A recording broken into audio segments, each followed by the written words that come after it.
Hello friends, welcome to Gayatri guides. तो आज के वीडियो में हम डिस्कस करेंगे शब्द के भेद, जिसमें क्या होते हैं दो टाइप है, विकारी और अविकारी।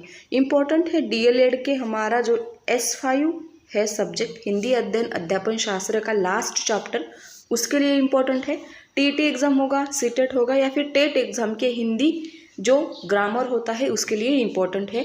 पिछले वीडियो में हमने देखा वाक्यों के भेद, अब इसमें देखेंगे शब्द के भेद क्या है, कौन से है, क्या होता है। ठीक है, तो सबसे पहले हम देखेंगे शब्द क्या होते हैं।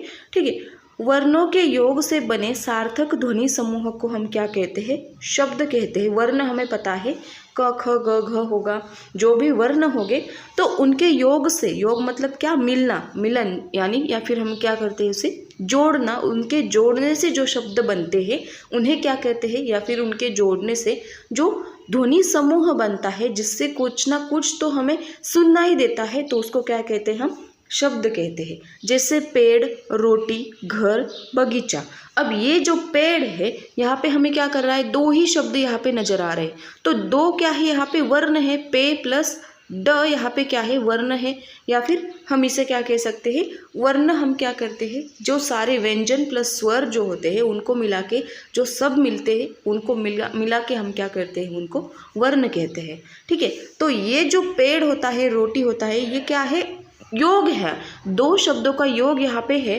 तो दो शब्दों का मिलाने से, दो शब्दों को मिलाने से जो ध्वनि समूह तैयार होता है उनको क्या कहेंगे, हम शब्द कहेंगे। ठीक है, तो इस प्रकार के जो प्रत्येक स्वतंत्र सार्थक वर्ण समूह है उसे क्या कहेंगे, हम शब्द है। उन जैसे कि लड़का होगा, बाजार, पुस्तक, जाना, मैदान, फूल, ये सभी क्या है, स्वतंत्र शब्द है, तो यह क्या है, शब्द है। अब यहाँ पे हम वाक्य देखेंगे, लड़का बाजार गया। इस वाक्य का प्रत्येक शब्द अब स्वतंत्र नहीं है ना।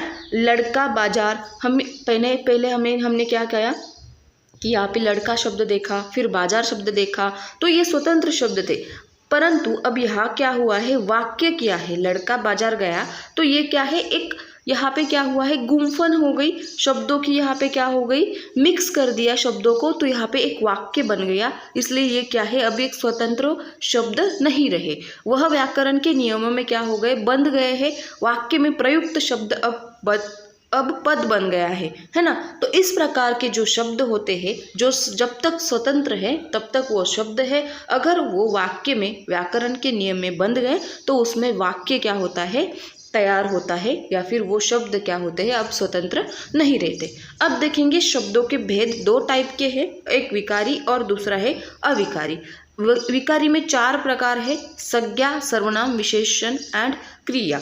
अविकारी में क्या है, चार है, फिर क्रिया विशेषण, समुच्चय बोधक, संबंध बोधक यानी विस्मय आदि बोधक। तो पहला देखेंगे विकारी शब्द। अब विकारी शब्द क्या है, जिन शब्दों के रूप में विकार उत्पन्न होता है या जिनके रूप में परिवर्तन होता है उन्हें क्या कहेंगे, हम विकारी शब्द कहेंगे। जैसे कि हमने देखा तत्सम शब्द, तद्भव शब्द है, जिनमें कुछ ना कुछ परिवर्तन होके वो शब्द संस्कृत से हिंदी में आए हैं, उसे क्या कहेंगे, हम तद्भव शब्द कहेंगे, है ना।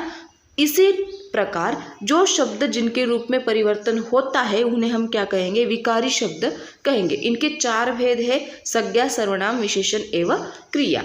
लिंग, वचन, पुरुष, कारक एवं काल के कारण इनका रूप जो है वो बदलता रहता है। जैसे लड़का पढ़ता है तो इसे क्या कहेंगे, हम स्त्रीलिंग में परिवर्तन करें तो क्या होगा, लड़की पढ़ती है, लड़की हो जाएगा, पढ़ती हो जाएगा, यह वाक्य बनेंगे। यहाँ संज्ञा शब्द क्या है, लड़का है, इसको बदल के हमने क्या किया है, लड़की बन गया, और पढ़ता को क्या किया हमने, पढ़ती बन गया। तो विकारी शब्दों के जो उदाहरण होते हैं, जैसे कि लड़की, नदी, गाय, पढ़ना, वह, मीठा शहर, इस तरह क्या होते हैं, विकारी शब्दों के उदाहरण है। अब अविकारी शब्द क्या है, ये शब्द जो है उन्हें अव्यय भी कहा जाता है।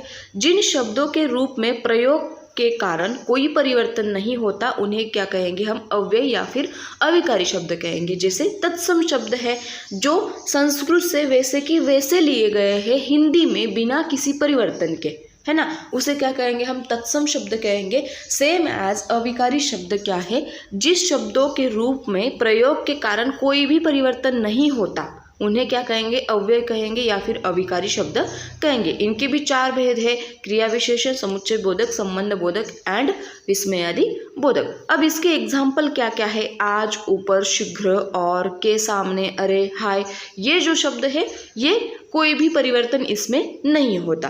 ठीक है, तो सबसे पहले हम क्या कहेंगे, विकारी में संज्ञा देखेंगे। संज्ञा यानी कि नाउन, हमें पता है नाम क्या है। ठीक है, संज्ञा शब्द का कोशगत अर्थ है नाम, है ना।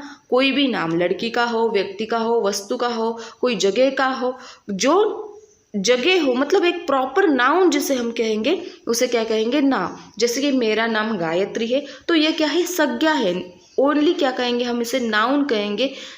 जिस शब्द से किसी व्यक्ति, वस्तु, प्राणी, स्थान, जाति, भाव या पदार्थ की स्थिति आदि का बोध हो उसे क्या कहेंगे, संज्ञा कहेंगे। अभी अभी बताया, कोई भी व्यक्ति हो, जगह हो या फिर कुछ भी हो उसे क्या कहेंगे, हम संज्ञा कहते हैं। संक्षेप में कहे तो किसी नाम को ही संज्ञा कहते हैं।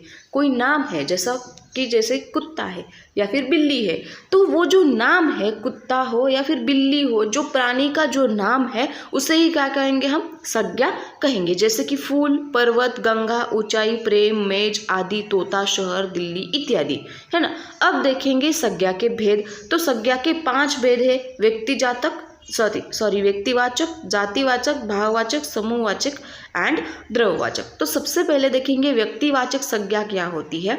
जो शब्द किसी विशेष व्यक्ति, विशेष प्राणी, विशेष वस्तु या फिर विशेष स्थान का बोध करते हैं उन्हें क्या कहेंगे, व्यक्तिवाचक संज्ञा कहेंगे। जैसे कि गौतम बुद्ध है, श्री राम है, हिमालय है, सरस्वती, चेतक, चेन्नई, यमुना, रामायण, एरावत आदि। व्यक्तिवाचक संज्ञा के अंतर्गत गांव एवं शहरों के नाम, देशों के नाम, प्रांत या राज्यों के नाम, ग्रह, तारों, नक्षत्र के नाम, नदी और समुद्र के नाम, स्त्रियों, पुरुष के नाम, पत्र पत्रिकाओं, पुस्तकों के नाम, दिशा, महीने या फिर दिनों, महीने, त्योहार, उत्सव के नाम तथा दिशाओं के नाम सम्मिलित है। मतलब जो भी कोई, जो ठिकान के नाम हो, जन्म के नाम हो, प्राणी के नाम हो, दिशा के नाम हो, इस वर्ल्ड में जो भी कोई जिसका नाम हो उसे क्या कहेंगे हम, जिसको करेक्ट नाम से जाना जाता है। जैसे पृथ्वी है, हिमालय है, समंदर है ना, पर्वत है, राम है, श्री राम है, देव है। तो इन प्रकार के जो सारे नाम होते हैं उसे क्या कहेंगे, हम व्यक्तिवाचक नाम कहेंगे। अब दूसरा देखेंगे जातिवाचक नाम। जातिवाचक नाम क्या है, जो संज्ञा शब्द किसी जाति, प्राणी या वस्तुओं आदि का बोध कराते हैं। जो शब्द किसी जाति, प्राणी या फिर वस्तुओं का बोध कराते हैं उन्हें क्या कहेंगे, जातिवाचक शब्द कहेंगे। उदाहरण क्या है, लड़की, पिता, पहाड़, पेड़, घोड़ा, जानवर, पक्षी, बगीचा, पुस्तक, नगर, प्रदेश, घर, कलम, कुर्सी आदि। तो ये क्या है, जाति है। मतलब क्या है, जैसे कि पक्षी यहाँ पे हमने लिया या फिर जानवर हमने यहाँ पे लिया, तो जानवर क्या है, एक जात है, पूरी की पूरी जानवर क्या है, जात है। हम एक ही प्राणी को, या फिर जैसे कुत्ता है या फिर जैसे पकड़ लो गाय है, तो गाय को ही हम जानवर कहेंगे क्या, नहीं, है ना। जानवरों में क्या क्या आता है, गाय आएंगे, बैल आएंगे, भैंस आएंगे, या फिर जितने भी 4 पाँव वाले होंगे, या फिर जिसमें वन में रहने वाले होंगे, या फिर पालने वाले होंगे, जो भी पूरा उसको क्या कहेंगे, हम जानवर कहेंगे। मतलब एक जात है उनकी कि वो सारे जानवर है, कुत्ता होगी, बिल्ली होगी, पक्षी है। अब पक्षी में हम बोलेंगे क्या सिर्फ चिड़िया पक्षी है, कौवा पक्षी है, नहीं। तो वो जो सारा ही उनका जो ग्रुप होता है उनको क्या कहेंगे, हम पक्षी कहेंगे। मतलब एक प्रॉपर जात है उनकी। जैसे हम क्या है, हमारा मानव समाज है ना, तो ये क्या है, पूरा उनकी जात है, तो उनको क्या कहेंगे, हम जातिवाचक संज्ञा कहेंगे। नेक्स्ट है भाववाचक संज्ञा। अब भाववाचक संज्ञा क्या है, संज्ञा के जिस रूप से भाव, गुण, दशा, अवस्था, कार्य आदि का बोध हो उसे क्या कहेंगे, भाववाचक संज्ञा कहेंगे। जिस रूप में इमोशन हो गए हमारे, या फिर कुछ भी हमारी स्टेट हो, मेंटल हेल्थ हो, कुछ भी जिसमें को क्या है, भाव है, कुछ ना कुछ इमोशंस है, उसे क्या कहेंगे हम, भाववाचक संज्ञा कहेंगे। जैसे कि अच्छाई, मिठास, बुढ़ापा, वीरता, यौवन, हरियाली, घबराहट, बीमारी, चाल, उड़ान आदि, है ना। वो बहुत अच्छा इंसान है, उसमें उसकी बोली में बहुत मिठास है, वो बूढ़ा इंसान है ना। तो इस प्रकार के जो भाव हम बोलते हैं या फिर कोई ऐसा स्पेशल उसे इमोशन से उस वाक्य को कनेक्ट करते हैं, उसे क्या कहेंगे हम, भाववाचक संज्ञा कहेंगे। अब भाववाचक संज्ञा शब्द वस्तु रूप में न देखे जा, मतलब शब्द के या फिर वस्तु के रूप में न देखे जा सकते हैं, न दिखाई जा सकते हैं। जैसे कि हम देखेंगे, अब नाम में हमने क्या देखा, जातिवाचक नाम देखा और व्यक्तिवाचक नाम देखा। अब जातिवाचक नाम हो या फिर व्यक्तिवाचक नाम हो, जैसे कि मुंबई है, ये क्या है, एक जगह है ना। मुंबई एक जगह है जहाँ पे हम उसे देख सकते हैं, देखने के लिए जा सकते हैं, घूमने के लिए जा सकते हैं। मतलब क्या है, वो एक वस्तु है, उसके रूप में हम उसको क्या कर सकते हैं, देखते हैं। पर भाववाचक संज्ञा एक ऐसी संज्ञा है जो हम मतलब उसको ना दिखाई जा सकता है या फिर ना हम उसे क्या कर सकते हैं, उसके रूप में ना उसको छू सकते हैं। मतलब वो बहुत ही ज़्यादा अच्छा इंसान है, दिखता है क्या, नहीं, अच्छा कहाँ से है, कैसे है, हम उसे छू सकते हैं, नहीं छू सकते, पर वो अच्छा इंसान है। मतलब क्या है, वो एक इमोशन है। जैसे कि मुझे बहुत ही ज़्यादा रोना आ रहा है, मतलब वो दिखता है या फिर वो शब्द जो है उसको क्या करते हैं, हम भाव कर सकते हैं, फील कर सकते हैं। ठीक है, इनका अनुभव अवश्य ले सकते हैं। देखो अभी मैंने कहा कि वो हम क्या कर सकते हैं, भाव कर सकते हैं, फील कर सकते हैं, उनका हम क्या कर सकते हैं, अनुभव ले सकते हैं। जैसे कि मुझे बहुत ही ज़्यादा दुख हो रहा है, मैं सामने वाले को बता रही हूँ, मैं आपको बता रही हूँ कि मुझे बहुत ज़्यादा दुख हो रहा है, पर आप क्या कर सकते हैं, उसको फील कर सकते हैं, ना कि आप मेरे जगह आप आके उसको क्या करेंगे, उसको महसूस नहीं कर सकते। कि मुझे जितना दुख है वो आप सब क्या कर सकते हैं, सिर्फ फील कर सकते। पर मुझे पता है कि मुझे कितने ज़्यादा दुख है या फिर मुझे पता है कि मैं कितनी ज़्यादा खुश हूँ, वो क्या कर सकते हैं आप या फिर सामने वाला जो भी व्यक्ति हो, बस क्या कर सकता है, फील कर सकता है, अनुभव ले सकता है। इन्हें महसूस किया जा सकता है, जैसे नफरत हो, मिठास हो, थकान हो, उत्साह हो, खुशी हो, प्रसन्नता, मधुरता, खुशबू, कड़वाहट, कोमलता आदि। अभी बताया कि कोई दुख हो या फिर कोई खुशी हो, मुझे पता है कि मुझे कितना दुख है, मुझे पता है कि मुझे कितनी खुशी है, पर आप उनको क्या कर सकते हैं, महसूस कर सकते हैं, फील कर सकते हैं, ना कि आप मेरे जगह आके वो खुशी क्या कर सकते हैं, पूरी तरह से या फिर वो दुख है वो बांट सकते नहीं है। मतलब मुझे ही पता है, जो बोलते हैं ना कि जिनका दुख होता है या फिर जिनका सुख होता है उन्हीं को वो क्या करता है, काटना पड़ता है। कोई कितना भी प्रिय व्यक्ति हो, कोई कितना भी पास का हो, कोई भी अपना दुख जो है वो किसी से बांट नहीं सकता, किसी से शेयर नहीं कर सकता। शेयर भी किया, जैसे कि मेरे नाखून में दर्द हो रहा है, मैं बता रही हूँ आपको कि मेरे नाखून में बहुत ज़्यादा दर्द हो रहा है, आप सुन रहे हैं, महसूस भी कर रहे हैं, हाँ हो रहा है, कोई नहीं, 2-3 दिन में ठीक हो जाएगा, ऐसे वैसे। पर मैं क्या कर रही हूँ, वो दर्द सह रही हूँ, है ना, मुझे ही पता है कि कितना दर्द हो रहा है। तो इस प्रकार का जो भाव है उसे क्या कहेंगे, हम भाववाचक संज्ञा कहेंगे। अब नेक्स्ट है समूहवाचक संज्ञा। अब समूहवाचक संज्ञा क्या है, जो संज्ञा शब्द, प्राणियों या पदार्थों के समूह का बोध करते हैं। शब्द हो, प्राणी हो या फिर पदार्थ हो, उस समूह का बोध करते हैं, उन्हें समूहवाचक शब्द कहते हैं। जैसे कि उदाहरण है भीड़, लोग, जनता, सेना, कक्षा, फौज, दल, पलटन। ये जो सारे शब्द है, मतलब वहाँ पे क्या है, समूह है, प्राणियों का समूह, लोगों का समूह, है ना। तो इन प्रकार के जो शब्द होते हैं उसे क्या करते हैं, हम समूहवाचक शब्द या फिर समूहवाचक संज्ञा कहते हैं। नेक्स्ट है द्रववाचक संज्ञा।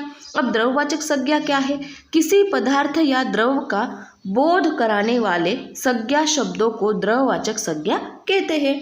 कुछ विद्वानों के अनुसार यह भी जातिवाचक संज्ञा का उपभेद है, जैसे कि सोना, चांदी, लोहा, तांबा, लकड़ी, ऊन, अन्न, दूध, पानी। मतलब ये सारे क्या है, द्रववाचक संज्ञा है।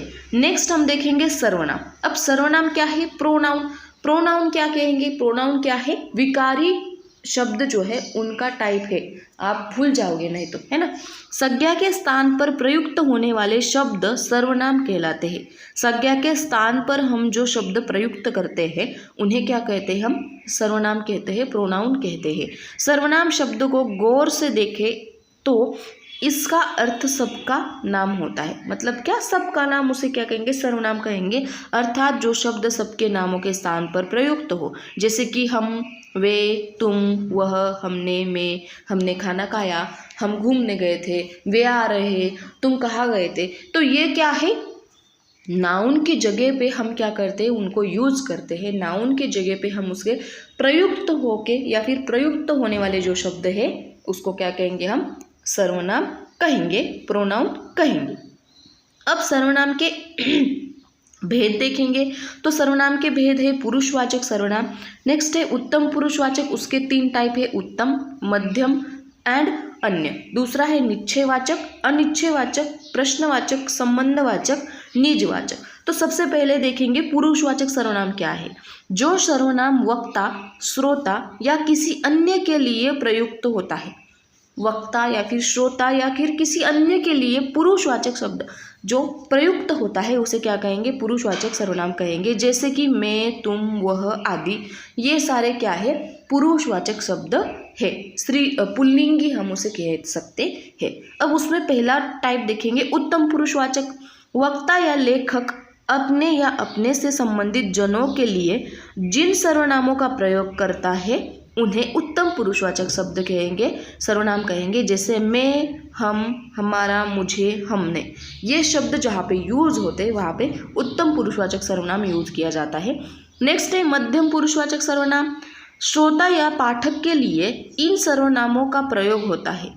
तुम कहाँ गए या फिर तुम कहाँ हो, यह पुस्तक तुम्हारी है, तेरा घर सुंदर है। इन वाक्यों में रेखांकित शब्द जो है, जैसे कि तुम है, यहाँ पे यह है कि वह तुम्हारी है, यहाँ पे तेरा है, तो ये सारे जो शब्द है उसे क्या कहेंगे, मध्यम पुरुषवाचक शब्द या फिर पुरुषवाचक सर्वनाम कहेंगे। नेक्स्ट है वक्ता या लेखक के अतिरिक्त किसी अन्य के लिए अन्य पुरुषवाचक सर्वनाम का प्रयोग किया जाता है। जैसे कि जैसे वह पढ़ता है, उसने काम पूरा किया है, वे आ रहे हैं। इन वाक्यों में वह, उसने और वे जो है वो अन्य पुरुषवाचक सर्वनाम है। तो इस प्रकार के 3 टाइप इसके है। नेक्स्ट है निश्चयवाचक सर्वनाम। तो निश्चयवाचक सर्वनाम क्या है, जो सर्वनाम निकट या दूर की किसी वस्तु या वस्तु की ओर संकेत कर रहे हो उसे क्या कहेंगे, निश्चयवाचक सर्वनाम कहेंगे। जैसे कि सामने जो घर है वह मेरा है, मतलब मैं यहाँ पे बैठी हूँ और आपको या फिर सामने वाले को दिखा रही हूँ कि सामने जो घर है वह मेरा है, या फिर सामने जो पेन पड़ा है वह मेरा है। मतलब निकट या दूर की किसी वस्तु की ओर संकेत करके हम जो बता रहे हैं, वो जो दिखा रहे हैं उसे क्या कहेंगे, हम निश्चयवाचक सर्वनाम कहेंगे। ये फल मीठे हैं, वे खट्टे हैं। मतलब जैसे कि ये नज़दीक है मेरे और वो दूर है। जैसे कि ये आम है और ये चीकू है, तो ये फल क्या है, मीठे हैं और वो फल थोड़े से खट्टे हैं। यह तुम भी पढ़ लो, है ना। तो इस प्रकार के जो वाक्य है वहाँ यहाँ में वह, वे और ये जो शब्द यूज किए गए हैं इनको क्या कहेंगे, हम निश्चयवाचक सर्वनाम कहेंगे। नेक्स्ट है अनिश्चयवाचक सर्वनाम। जिन सर्वनामों से किसी निश्चित व्यक्ति या पदार्थ का बोध नहीं होता उन्हें अनिश्चित सर्वनाम कहते हैं। अब पहले देखा हमने कि क्या किया कि किसी व्यक्ति या फिर पदार्थ हो या फिर नज़दीक की दूर की जो चीज़ है उसकी ओर हम क्या कहेंगे, उनको बताने के लिए उसकी ओर संकेत करेंगे, उसको क्या कहेंगे, निश्चयवाचक सर्वनाम। अब यहाँ पे क्या है, निश्चित व्यक्ति या पदार्थ का जिसमें बोध नहीं होता उन्हें अनिश्चयवाचक सर्वनाम कहेंगे। जैसे कि कोई आया है, पता नहीं कौन आया है पर कोई तो दरवाजे पे आया है। दूध में कुछ पड़ा है, अब पता है कि क्या पड़ा है, नहीं पड़ा है, पे दूध में कुछ ना कुछ तो पड़ा है। यह पुस्तक मुझे किसने दी है, या फिर मुझे पता नहीं या फिर नाम याद नहीं पर यह पुस्तक मुझे किसने दी है। जो शब्द है यहाँ पे कोई, कुछ या फिर किसी ने, तो ये सारे शब्द जो है वो क्या है, अनिश्चयवाचक है। मुझे इस बारे में पूरा निश्चय या फिर निश्चित आइडिया नहीं है कि ये पुस्तक मुझे किसने दी है, या फिर मतलब यह है या फिर वे है या फिर कोई है, मतलब पता नहीं कोई आया है दरवाजे पे, कोई तो आया है, मतलब ये क्या है, अनिश्चय है, निश्चित नाम उसका पता नहीं है, तो उसको क्या कहेंगे हम, अनिश्चयवाचक सर्वनाम कहेंगे। नेक्स्ट है प्रश्नवाचक सर्वनाम। जिन सर्वनामों से किसी व्यक्ति या पदार्थ के विषय में प्रश्न का बोध हो उसे क्या कहेंगे हम, प्रश्नवाचक सर्वनाम कहेंगे। जिन सर्वनामों में किसी व्यक्ति या फिर पदार्थ का या फिर उसके विषय में बोध हो उसको क्या कहेंगे, प्रश्नवाचक सर्वनाम। जैसे क्या चाहिए, कौन रहता है, किसने कहा तुमसे, इन वाक्यों में क्या, कौन तथा किसने, ये सारे प्रश्नवाचक है। हमें पता है WH क्वेश्चन हम उसे कहते हैं, है ना, क्या, कौन, कहा, कैसे, कब से, कहाँ से, ये सारे जो शब्द है उसे क्या कहेंगे हम, प्रश्नवाचक सर्वनाम कहेंगे। नेक्स्ट है संबंधवाचक सर्वनाम। जो सर्वनाम किसी दूसरी संज्ञा या सर्वनाम से संबंध दर्शाते हैं, किसी दूसरी संज्ञा या फिर सर्वनाम से जो संबंध दर्शाते हैं उन्हें क्या कहेंगे हम, संबंधवाचक सर्वनाम कहेंगे। जैसे जो करेगा सो भरेगा, है ना, मतलब जैसा करोगे वैसे भरोगे, जिसकी लाठी उसकी भैंस। एक जो शब्द है वो किसी दूसरे की ओर से सर्वनाम या फिर दूसरी क्या करते हैं, सर्वनाम से संबंध दर्शाते हैं, उसे क्या कहेंगे हम, संबंधवाचक सर्वनाम कहेंगे। उपयुक्त वाक्यों में जो, सो, जिसकी, उसकी, जैसी, वैसी, ये सारे क्या है, संबंधवाचक सर्वनाम है। नेक्स्ट है निजवाचक सर्वनाम। अब निजवाचक सर्वनाम क्या है, कुछ विद्वानों के अनुसार निजवाचक सर्वनाम भी सर्वनाम का एक भेद है, ऐसा कहते हैं। वक्ता स्वयं के लिए जिन शब्दों का प्रयोग करता है ऐसे शब्द निजवाचक सर्वनाम होता है। मतलब स्वयं के लिए जिन शब्दों का प्रयोग बोलते वक्त हम जो करते हैं उसे क्या कहेंगे, निजवाचक सर्वनाम कहेंगे। जैसे स्वयं, खुद, स्वतः, आप आदि। मैं अपना काम खुद करता हूँ, मैं स्वयं आया हूँ, इसमें क्या है, खुद हो या फिर स्वयं हो, स्वतः हो या फिर मैंने गृह कार्य अपने आप कर लिया। तो ये जो अपने आप हो गया। सर्वनाम का प्रयोग आदरार्थक रूप में भी होता है, जैसे शुभागमन हो, आप तो महान हस्ती हो, आपका यहाँ पे स्वागत है। इस तरह के जो आप हो, मतलब जहाँ पे हम स्वयं क्या करेंगे, हमारे आप में जो शब्द है वो यूज करेंगे, उसको क्या कहेंगे हम, निजवाचक सर्वनाम कहेंगे। ठीक है। अब नेक्स्ट क्या है, विशेषण। इसमें क्या है, विकारी शब्द का थर्ड जो टाइप है उसका क्या है, वो विशेषण, एडजेक्टिव हम उसे कहते हैं। एडजेक्टिव का सिंपल सा अर्थ जब हमने या फिर सिंपल के रूप में बताया जाए तो स्पेशलिटी हम उसे कहते हैं। उसमें कुछ ना कुछ स्पेशलिटी है, वो सुंदर है, वो अच्छा है, वो बुरा है, उसकी लिखावट अच्छी है, वो गाना बहुत अच्छा गाता है, उसमें स्पेशल का है, अच्छा है ना, मतलब सुंदर है, वो बहुत सुंदर दिखता है, तो उसमें स्पेशल क्या है, सुंदर है, सुंदर दिखता है इसलिए वो क्या है, स्पेशल है, उसे क्या कहेंगे हम, विशेषण कहेंगे। संज्ञा या सर्वनाम की विशेषता बताने वाले शब्दों को विशेषण कहते हैं। अभी बताया, स्पेशलिटी बताने वाले शब्दों को विशेषण कहते हैं। उदाहरणार्थ, वह ऊंचा भवन है, यहाँ पे ऊंचा क्या है, स्पेशल बता रहा है, वह भवन है, सिर्फ भवन है, ठीक है भवन है, पर वो ऊंचा है ना, तो ऊंचा क्या है, यहाँ पे स्पेशलिटी है, कुछ विशेषता बता रहा है उस भवन के बारे में, तो वो क्या है, यहाँ पे विशेषण। सीता सुंदर है, अब सीता क्या है, सीता है, ठीक है, सीता तो है ही, पर वो सुंदर है, तो उसमें सुंदर क्या है, विशेषण बता रही कि सीता बहुत सुंदर है, सीता नाम की लड़की है, सीता है, पर वो क्या है, सुंदर है, तो यहाँ पे क्या है, स्पेशलिटी है सीता की, वो सुंदर है। तो इस प्रकार के क्या है, उसको क्या कहेंगे हम, विशेषण या फिर एडजेक्टिव कहेंगे। अब विशेषण के 4 भेद है। सबसे पहले है गुणवाचक विशेषण। संज्ञा या सर्वनाम की गुण संबंधी विशेषता बताने वाले शब्दों को गुणवाचक विशेषण कहते हैं। इस परिभाषा में गुण शब्द का प्रयोग विस्तृत अर्थ में हुआ है। इनमें गुण दोष, रूप रंग, स्वाद गंध, आकार प्रकार, देश काल, अवस्था दशा आदि सभी प्रकार की विशेषता होगी। जैसे कि काला, सुंदर, परिश्रमी, आलसी, वीर, दुष्ट, ये सारे शब्द क्या है, गुणवाचक विशेषण है। वो बहुत काला है, वो बहुत सुंदर है, वो बहुत परिश्रमी है, वो बहुत ही आलसी है, इसमें क्या है, एक गुण है, उसमें क्या गुण है, आलसीपने का एक गुण है, मतलब क्या है, वो गुणवाचक विशेषण है। नेक्स्ट है संख्यावाचक विशेषण। संज्ञा या सर्वनाम की संख्या संबंधी विशेषता का बोध कराने वाले शब्द को क्या कहेंगे हम? संख्यावाचक विशेषण कहेंगे। मोहन ने 1 दर्जन आम खरीदे। तो यहाँ पे एक क्या है या फिर 1 दर्जन क्या है? संख्या दर्शा रहा है, कुछ ना कुछ यहाँ पे नंबर दर्शा रहा है, तो इसमें क्या होगा? ये संख्यावाचक विशेषण होगा। मेरी कक्षा में 40 विद्यार्थी है, 40 यहाँ पे क्या है? नंबर है, तो ये भी संख्यावाचक है। राजन तीसरी मंजिल पर रहता है, पहरेदार को हर घड़ी चौकन्ना रहना पड़ता है। तो इस प्रकार के क्या है? संख्यावाचक विशेषण है। अब संख्यावाचक विशेषण के भी 2 प्रकार पड़ते हैं, एक है निश्चित और दूसरा है अनिश्चित। उपर्युक्त वाक्य में 1 दर्जन सी, 40, तीसरी तथा हर घड़ी ये शब्द में क्या है? निश्चित संख्यावाचक दर्शाया गया है, या मतलब निश्चित है। 40 आंकड़ा निश्चित है, उसके क्लास में 40 क्या है? स्टूडेंट है, वो तीसरी मंजिल पर रहता है, मतलब वो फिक्स है कि तीसरी ही मंजिल पे रहता है। परंतु अनिश्चित में क्या होता है? कुछ आदमी, वहाँ कुछ आदमी है, थोड़े से घर है, बहुत कम फल है या फिर बहुत फल है, कच्चे पे कम बच्चे हैं, पता नहीं कितने हैं, नंबर है कि यहाँ पे कोई नंबर फिक्स नहीं है, पर आदमी बहुत है, कितने हैं पता नहीं, 40 है, 50 है, कुछ भी पता नहीं। अगर यहाँ पे लिखा होता है 40 आदमी है, तो ये क्या होता है? निश्चित संख्यावाचक होता। परंतु यहाँ पे कुछ आदमी है लिखा है, तो ये क्या है? अनिश्चित संख्यावाचक विशेषण है। नेक्स्ट है परिणामवाचक विशेषण, परिमाणवाचक विशेषण। नाप तोल संबंधी विशेषता प्रकट करने वाले विशेषण को क्या कहेंगे हम? परिमाणवाचक विशेषण कहेंगे। इसके भी 2 भेद है, तो पहला है निश्चित परिमाणवाचक और दूसरा है अनिश्चित परिमाणवाचक। 10 ग्राम सोना, 5 लीटर दूध, 10 मीटर कपड़ा, इसमें क्या है? निश्चित है।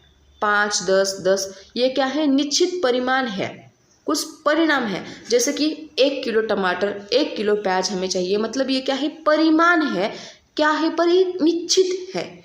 नेक्स्ट है अनिश्चित में क्या होगा? कम चीनी, ज़्यादा चीनी, मुझे थोड़ी सी चाय में कम चीनी चाहिए, पर हम माप सकते हैं क्या कि मुझे 2 चम्मच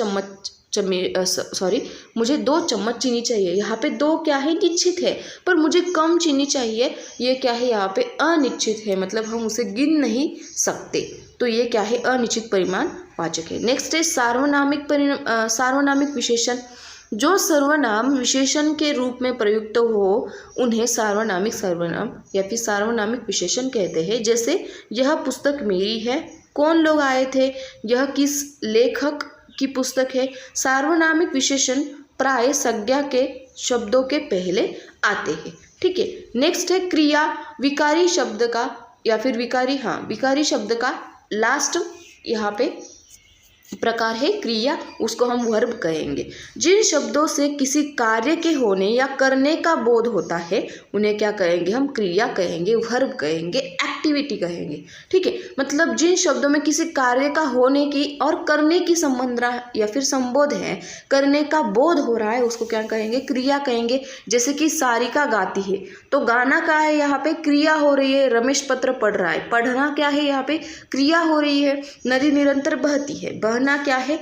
क्रिया हो रही है। राधा ने खाना खाया, या फिर खाने की क्या है? यहाँ पे क्रिया हो रही है। इन वाक्यों में गाती है, पढ़ रहा है, बहती है तथा खाया क्या है? यहाँ पे इस कार्य के किसी कार्य का होने का बोध कर रहे हैं, अंत यह क्या है? क्रिया है। मतलब कुछ ना कुछ कार्य यहाँ पे हो रहा है। जैसे कि नदी निरंतर बहती रहती है, बहती रहने का कार्य क्या हो रहा है? यहाँ पे हो रहा है, तो उसको क्या कहेंगे? वर्ब हम कहेंगे।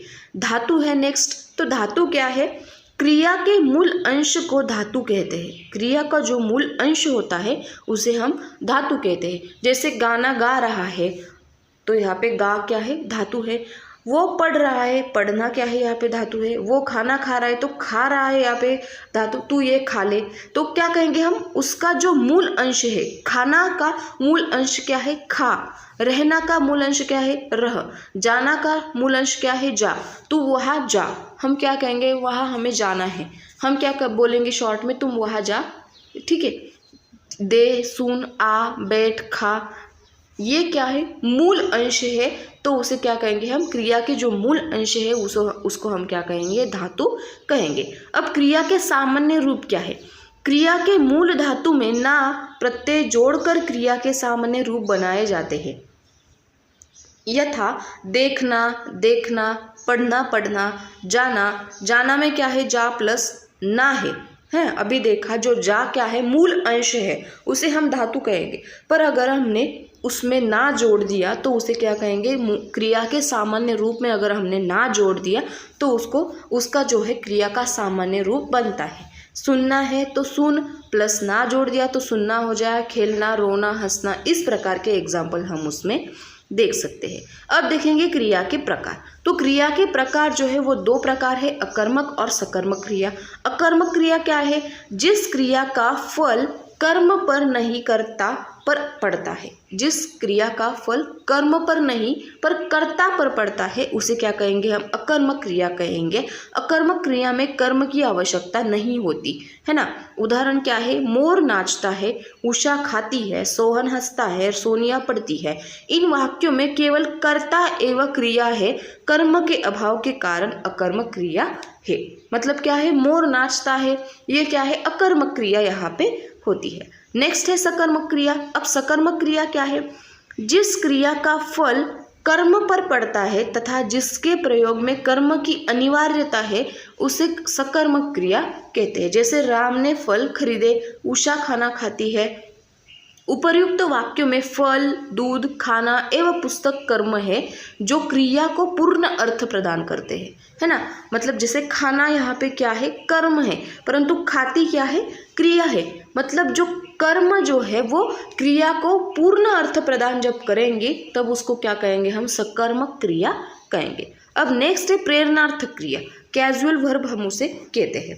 जिन क्रियाओं को कर्ता स्वयं कार्य न करने किसी दूसरे को प्रेरणा देकर काम करवाए उन्हें हम क्या कहेंगे, प्रेरणार्थक क्रिया कहेंगे। जैसे कि साफ सफाई करनी है, जैसे कि क्लास में साफ सफाई करनी है, टीचर हमें क्या करते हैं, वो कार्य देते हैं और हम क्या करते हैं, उसको पूरा करते हैं, है ना। मतलब स्वयं कार्य न करके दूसरों को प्रेरणा देकर वो काम करवाना, उसको क्या कहेंगे हम, प्रेरणार्थक क्रिया कहेंगे। उसमें दो भेद है, प्रथम प्रेरणार्थक और दूसरा है द्वितीय प्रेरणार्थक। अब क्रिया है जैसे हंसना, तो क्या है, प्रथम प्रेरणार्थक क्या है, हंसाना, और दूसरा क्या है, हंसवाना। टीचर हमें क्या करते हैं, हंसवाते हैं, है ना। और नेक्स्ट एग्जाम्पल है सोना, सुलाना, सुलवाना, है ना। मतलब जैसे कि सोना क्या है, क्रिया है, सुलाना क्या है, मुझे किसी ने सुलाया। मतलब यह क्या हुआ, प्रथम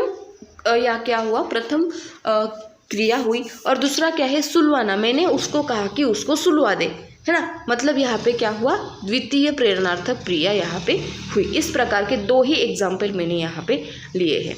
अब देखेंगे सहायक क्रिया। मुख्य क्रिया के काल का बोध करवाने वाले क्रियापद को सहायक क्रिया कहते हैं। मुख्य क्रिया का जो काल होता है उसका बोध करवाने वाले क्रियापद को क्या कहेंगे हम, सहायक क्रिया कहेंगे। जैसे कि रंजना पढ़ती है, बच्चे मैदान में खेल रहे हैं, सुनीता लिखा है, उसने मुझसे कहा था। अब यहाँ पे मैं, है, थे, है, एवं था जो है, थे, है, था, ये क्रिया क्या है, क्रिया के होने का काल बताते हैं या फिर काल बताने में सहायक करते हैं। जैसे था क्या है, यहाँ पे भूतकाल है क्या है, खेल रहे हैं, यहाँ पे वर्तमान काल चल रहा है ना। मतलब क्या है, यहाँ पे काल बताने में सहायक करते हैं, उनको क्या कहेंगे हम, सहायक क्रिया कहेंगे। तो इस प्रकार का क्या है, सहायक क्रिया हमने देख ली। तो इस प्रकार का ये शॉर्टकट वीडियो था। शब्द के भेद थे विकारी और अविकारी। विकारी के 4 प्रकार है, कौन कौन से है, संज्ञा, सर्वनाम, क्रियापद और वर्ब और विशेषण, है ना। दूसरा है अविकारी। अविकार में हमने देख लिया, अविकारी में हमने क्या क्या देख लिया, संबंधवाचक देख लिया, जातिवाचक नाम देख लिया। तो इस प्रकार के 4 सार्वनामिक विशेषण देख लिया। इस प्रकार के सारा वीडियो हमने इसमें डिटेल देख लिया। शब्द के भेद पूछे जा सकते हैं, इसलिए ध्यान में अच्छे से रखना है। बहुत ही ज़्यादा कन्फ्यूजन करने वाला वीडियो है, या फिर बहुत ही ज़्यादा कन्फ्यूजन करने वाला क्वेश्चन बताते हैं। यहाँ पे हम बहुत ज़्यादा भूल भी करके आते हैं, गलतियाँ बहुत ज़्यादा पेपर में करके आते हैं। तो इसलिए अच्छे से देखना है, समझना है, फिर उसके आंसर जो है वो प्रैक्टिस करते रहना है। ठीक है। अगर वीडियो पसंद आए हो तो लाइक, शेयर, सब्सक्राइब करना मत भूलिएगा। मिलते हैं फिर किसी अगले वीडियो के साथ। Bye bye, take care.